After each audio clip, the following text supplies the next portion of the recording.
Different items in your menu might be subject to varying tax rates depending on local regulations. In this video, we'll show you how simple it is to apply a tax rate to a specific item in your Sapaad POS. Let's begin. First, go to Setup and select Location Setup. Choose the store location you want to make changes to and select Menu Management, then Menu. Locate the item you want to apply a specific tax rate to.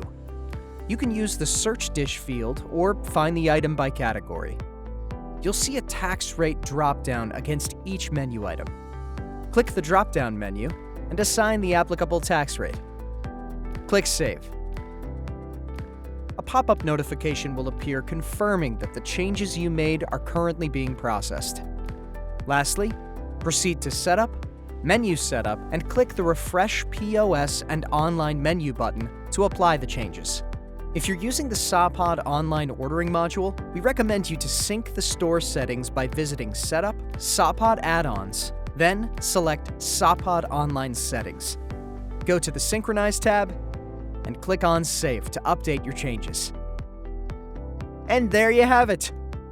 You've just learned how easy it is to apply a tax rate to a specific item from your menu. Check out our video on configuring multiple tax to an item in Sapaad. Want to learn more? Click on the link below to book a demo.